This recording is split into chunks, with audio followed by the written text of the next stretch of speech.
Hey everyone, welcome back to a new video. We are back with differences. We know you love differences. So this one is quite a close subject to someone. I'll let you introduce it. Yep, so today we're going to talk about differences in employment between UK and Australia. To start us off, we will talk about the super here in Australia. So obviously you guys have super. It's not mandatory to contribute to your super here, although you can salary sacrifice if you want to.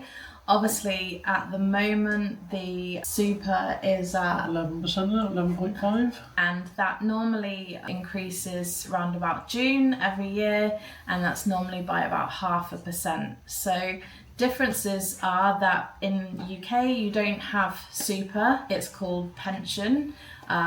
So yeah, I know super you can withdraw early on it if you have mitigating circumstances.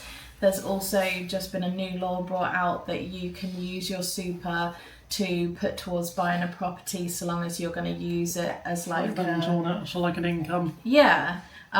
You definitely couldn't withdraw money early from your pension in UK, and you definitely couldn't use it for an investment opportunity. The other difference is that in UK it's mandatory as an employee to contribute a certain percentage yourself and your employer a certain amount, but certainly not as high as 11.5%. So no, I think my old job is they used to put 12 in. I used to put 8 in, I think, but that was like the maximum. But yeah, it's good that you don't necessarily have to put anything over here. The employer has to do it, so that's good. Yeah, so that's your differences between super and pension in UK and Australia. So next up is self-assessment, really. So basically, everyone has to submit their own tax returns at the end of the year, whereas in the UK, it's kind of done by your employer and their wage department. Yeah, so in UK your tax is adjusted month on month according to your earnings and your circumstances. And although there is an end of year assessment by, they're called HMRC, Her Majesty's Revenue and Customs, and they will send you a letter at the end of the year to say whether you've overpaid or underpaid. There's no need to do a self-assessment unless you're self-employed. Obviously here everyone has to do their own tax return. There's lots of different contributing factors that go into whether or not you're going to get a refund or not. And yeah, that's obviously very different to UK where that's not a thing, and very little do they write to you and say they owe you any money, whereas we've been through our first tax return here, and obviously because we came part way through the year, we were very fortunate to get quite a nice refund. And that's the thing, they kind of tax you at like the highest rate all year, and then at the end of the year you get it back in a way. So I guess it kind of saves working out everyone's tax individually. You just kind of go, right, it's going to be this much all year round, and then come tax time you can adjust it. So the third difference, just a quick, simple, easy one, but something we've noticed is that here in Australia you call it a resume, and in UK we wouldn't call it a resume. That we would feel like that was quite Americanized. We would definitely just call it a CV. What's the CV stand for? Curriculum vitae, which is Latin. Yeah, sounds Latin. Got those fancy words in it. So yeah, just remember if you're job hunting here, it's a resume, not a CV. Yeah, casual working. So here you call it casual working. In UK we call it 0 hours. So in UK, 0 hours contracts are considered a bad thing. You're not considered to be a great employer if you offer 0 hour contracts.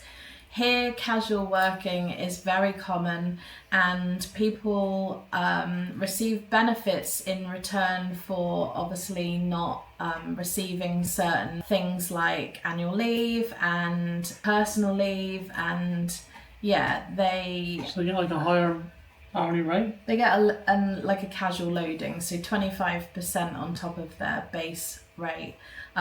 So yeah, I guess that's the difference. Whereas in UK they have 0-hour contracts, but there's not really any advantage to doing that. They don't get paid any loading on top of their normal rate, and they're in the same situation as a casual. It's not a permanent role, so You might get hours, you might not. yeah.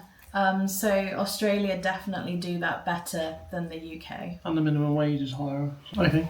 So in Australia there is a new law that's just come out called the right to disconnect, and that basically means that after hours, unless your manager needs to contact you about something super urgent, if their request to speak to you after hours is considered as unreasonable and unnecessary, you have the right to say, no, sorry, I've finished work, I don't want to talk this evening or this weekend, can it wait till next week?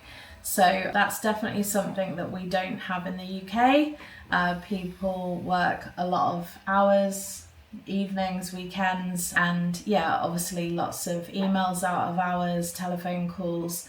So it's great that Australia has made that a law, that people have that right to a personal life after work so that they can manage that work-life balance. I know it's like a law, but how do you think it would affect like the relationship between your boss and you? If you say, look, I'm not answering the phone, you know, would they think less of you? And well, if your boss was Australian, they should understand the law and they should understand that it's your legal right.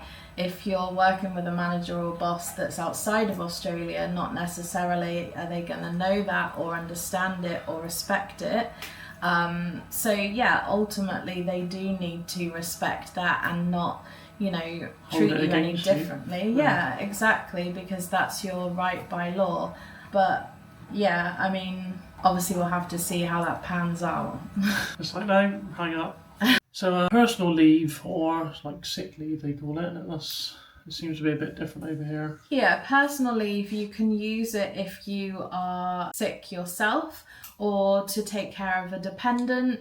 So yeah, I think the difference is between Australia and the UK. Most companies have like their own sickness policy, so some will either just very strictly stick to the minimum per the government guidelines, but overall they tend to have a little bit more generous policy, especially if you've been with the company for a long time. Whereas here, obviously, you get your 10 days personal leave per year, and that's just across the board. That's here in Queensland. I'm not sure if it's different in other states. I don't think it is. Let us know in the comments if you're in another state and you get more or less than 10 days a year. But I'm pretty sure that's just the norm with Fair Work. What about they use like the Bradford factor back in England? Yeah, so for sickness absence management, I mean, it is very different managing sickness absence in the UK.